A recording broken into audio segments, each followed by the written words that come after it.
और देखिए, हम आज दोनों पर बात करेंगे। हम मंत्रालयों की खींचतान पर भी बात करेंगे, हम नीट फ्रॉड पर भी बात करेंगे। ऐसा नहीं कि हम मंत्रालयों की खींचतान छोड़ दे रहे हैं और केवल नीट पर आ रहे हैं, लेकिन नीट बहुत बड़ा मुद्दा है, उस पर भी बात करेंगे। देखिए, इस पर बात करने के लिए मेरे साथ मनोज यादव हैं, समाजवादी पार्टी के प्रवक्ता हैं। मेरे साथ राजीव रंजन हैं, जेडीयू के प्रवक्ता हैं। मेरे साथ नितिन विजय हैं, जो कि एनईटी के कोच हैं। आप सभी का स्वागत है। पहले मैं चाहता हूं एक बार मामला क्लियर कर दें नितिन। आपका वीडियो भी मैंने देखा। दिक्कत क्या है? बहुत सारे लोग कह रहे हैं कि अगर टॉप कर लिया बच्चों ने तो ऐसा क्यों नहीं कि 24 लाख में 67 बच्चे टॉप कर जाएं? कितना परसेंटेज है? 0.1% भी तो नहीं हुआ। सर, टॉप करने का सिर्फ मुद्दा नहीं है। मैं कह रहा हूँ, शायद मैं एक बात और वेरीफाई करना चाहता हूँ कि सिर्फ टॉप का मुद्दा नहीं है। आप समझिए कि 685 नंबर 7000 बच्चों के हैं। कई बच्चों को 100 नंबर ग्रेस मिले हैं। आप समझिए, बार्टर सिस्टम की तरफ हम चले गए हैं। कई बच्चों को जिनको टाइम लैप्स बोला गया है कि उनको क्योंकि पेपर लेट मिला था, उनको नंबर एक्स्ट्रा दे दिए गए हैं। इसीलिए 718 और 719 नंबर का जो वेरिफिकेशन ने दिया है। ये वैसे वाली बात हो गई कि जो हम पहले हुआ करता था कि गेहूं देके हम बाजरा ले लेते थे। इसका मतलब टाइम जिसका लॉस हुआ उसे नंबर दे दिए गए। अगर कोई टाइम लॉस हुआ भी था तो उसके अगेंस्ट में उनको सिर्फ और सिर्फ उनको टाइम एक्सटेंड करना चाहिए था। मैं 1 मिनट और दूंगा, आपको बहुत क्लैरिटी से सारी बातें समझाऊंगा ताकि आपको समझ में आए। एक ही शहर के एक ही सेंटर से 8 बच्चों का टॉप आना, मैं नहीं कहता हूं कि यह असंभव है, पर यह अचंभित करने वाली जरूर बात है। इसमें सीबीआई की इंक्वायरी होनी चाहिए। आप देखेंगे तो उनके सरनेम भी नहीं है उन बच्चों के, वो सेम रोल नंबर के बच्चे हैं, इसलिए वो होना असंभव है। हमने पहले भी देखा था कि सवाई माधोपुर में और पटना में देखा गया कि टेलीग्राम पे कई बच्चों को पहले पेपर मिल गया था। ऐसी खबरें सोशल मीडिया पे थी। शायद उस समय हमने नकार दिया, पर अब रिजल्ट बता रहा है कि बहुत ज्यादा गड़बड़ है। कई बच्चों को ग्रेस नंबर जो दिए गए हैं टाइम लैप्स की वजह से, नहीं तो वो उसमें एनटीए की सफाई आपने देखी। नेशनल टेस्टिंग एजेंसी ये कह रही है कि सुप्रीम कोर्ट का 2018 का फैसला है और उसी के आलोक में हमने ये ग्रेस मार्किंग की है।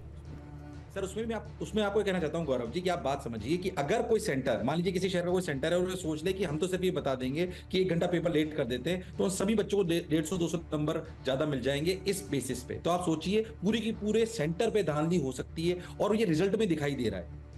तो मैं कह रहा हूं एनटी को कम से कम ये क्लियर करना चाहिए कितने बच्चों को ग्रेस नंबर मिले हैं। अच्छा, उसमें ये भी सुनने में आया है रियलिटी में कि जिन बच्चों को ग्रेस नंबर मिले हैं वो उन्हीं को मिले हैं जिन्होंने केस करा था या जिनके सेंटर द्वारा केस करा गया था। ऐसे बहुत सारे सेंटर्स पर डिस्क्रिपेंसी हुई थी पर उनका कोई भी संज्ञान नहीं लिया गया है।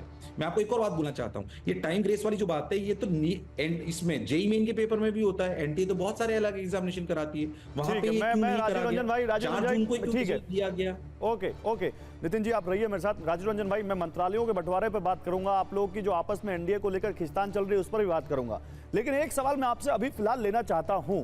मैं पॉलिटिकल बात करूंगा। एनईईटी मैं तब से सुन रहा हूं, एनडीए में जेडीयू ये मंत्रालय चाहता है, ये योजना खत्म करना चाहता है, ये 3 मंत्री चाहता है, 2 मंत्री चाहता है। बहुत अच्छी बात है, आप 12 सांसद जीत कर आए हैं, आपका अपना हक है आवाज उठाना, आप उठाइए। लेकिन भाई साहब, आप लोग इन लोगों की बात कब उठाएंगे? पेपर लीक कितना बड़ा मुद्दा है यूपी बिहार में, लोग कितने बच्चे परेशान हैं। उसके बाद आज देखिए इतनी बड़ी परीक्षा एनईईटी, उसके ऊपर पेपर लीक करने के आरोप लग रहे हैं, धांधली के आरोप लग रहे हैं। तो आपको लगता नहीं कि आप जैसे जिम्मेदार नेताओं को अब इस पर भी खुलकर बात करनी चाहिए? एक मंत्रालय आपको यह भी मांगना चाहिए कि पेपर लीक मंत्रालय बनाओ, जिसकी जिम्मेदारी हम लेते हैं, गारंटी लेते हैं कि आज से कोई पेपर लीक नहीं होगा देश में।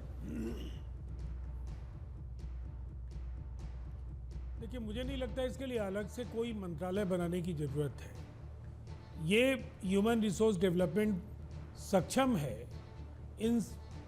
इस तरह की अनियमितताएं जहाँ भी होती हैं, चाहे वो राज्य हो या केंद्र हो, उन इस तरह की अनियमितताओं के लिए जवाबदेह तत्वों के खिलाफ कार्रवाई सुनिश्चित करना, वो अगर चाहें तो बिल्कुल कर सकते हैं। और मैं मानता हूं कि एक पक्ष है सुप्रीम कोर्ट का रूलिंग, जिसका हवाला एनटीए दे रही है, जो मैं आपको बोलते हुए सुन रहा हूं। और अगर कोर्ट की रूलिंग है और उसके आधार पर मूल्यांकन की इस पूरी प्रक्रिया का पालन किया गया है, तब कोई अनियमितता नहीं है। लेकिन अगर एनटीए केवल इसको ढकने के लिए रखती है तो पारदर्शिता निसंदेह बेहद आवश्यक है और छात्रों का भविष्य इससे जुड़ा है। हम देख चुके हैं कि देश के कई राज्यों में पेपर लीक के मामलों की वजह से जो छात्र अपने भविष्य की उम्मीदों के लिए लगातार परिश्रम करते हैं और जिस समय पेपर लीक के शिकार वो होते हैं तो उनकी उम्मीदें टूट जाती हैं। अमूमन जब भी कोई एग्ज़ाम टलता है तो फिर लंबे समय ये तक जो वो आप कह टलता रहे हैं ये है। बहुत और सही बात कह रहे हैं। मैं तो राजीव फिर भाई ये जो पूछ रहा हूं बच्चे क्योंकि जिस आपको तन्मयता बड़ी के साथ ताकत करते मिलने हैं। जा रही है, आप सरकार के एक बहुत बड़े सहयोगी बनने जा रहे हैं, तो बतौर एक जिम्मेदार ताकत आप इस मुद्दे को एड्रेस करेंगे कि नहीं करेंगे? निसंदेह करेंगे। देखिए, ये इस देश के नौजवानों का सवाल है, ये सवाल देश के भविष्य का है। और छात्र, नौजवान, ये सब हमारे घरों के बच्चे हैं। उन्हें अगर किसी तरह की परेशानी का सामना करना पड़ रहा है, अगर जो मेरिट की लिस्ट है उसमें टॉपर्स इतने बड़े नंबर में हैं और एनटीए अगर सुप्रीम कोर्ट के गाइडलाइंस के हिसाब से उसका कंप्लायंस कर रहा है, तब ये कोई अनियमितता नहीं है। लेकिन अच्छा। अगर इससे इतर कोई बात है तो जरूर मंत्रालय को इसकी जांच करनी चाहिए और जो जवाबदेह तत्व हैं उनके खिलाफ कार्रवाई सुनिश्चित